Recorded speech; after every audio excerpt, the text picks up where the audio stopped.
We're going back to the year 2017 and Richmond broke a 37-year drought beating the Adelaide Crows in a famous final series. Let's take a look at some of the highlights. So here, Adelaide were up by 11 points at quarter time, but from that point on, it was all the Richmond Football Club. We'll talk about the build-up and what was going on at Adelaide, and obviously after that as well with the power stance and what they were going through. But Richmond, Dusty Martin, he wins his first of his 3 Norm Smith medalists with 28 disposals and 2 goals. So many famous moments in this game. Rance was the only premiership he won through this final series, but they were an awesome team and have been for a long, long period of time. Just fantastic scenes for many who love Richmond and saw so much heartbreak.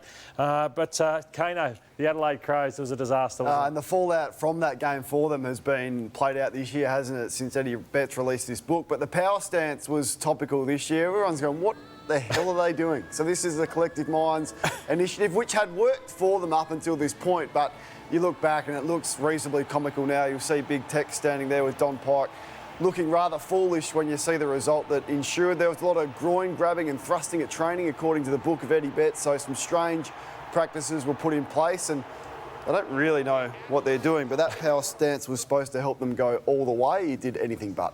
Llordo, you touched on Dusty Martin's impact on the year and in that game itself. He won the Norm Smith medal. He had previously on the Monday of that week won the Brownlow medal, and prior to that, in the weeks before that, had been adjudged the AFLPA Player of the Year, as well as the AFL Coaches Association's Player of the Year, and won the Gary Ayres medal for the Player of the final series. There was not one thing he didn't win that year, and it was just the first of 3 Norm Smith medals for him, and the official announcement as the legend that he is in football.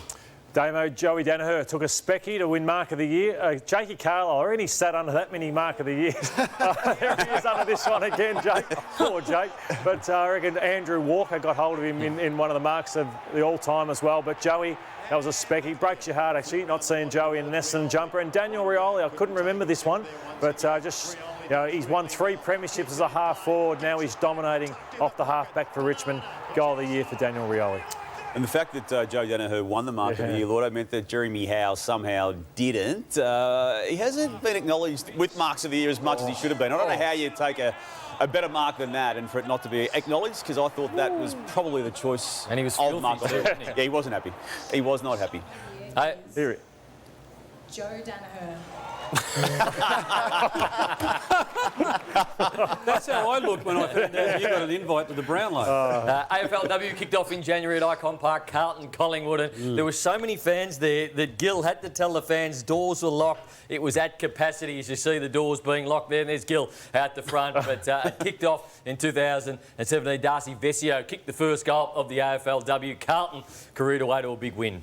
And some huge games. Obviously, there's Erin Phillips starring. Was it the Crows won that one, Kano? Yep. Yeah, dominant force. She's been Erin Phillips.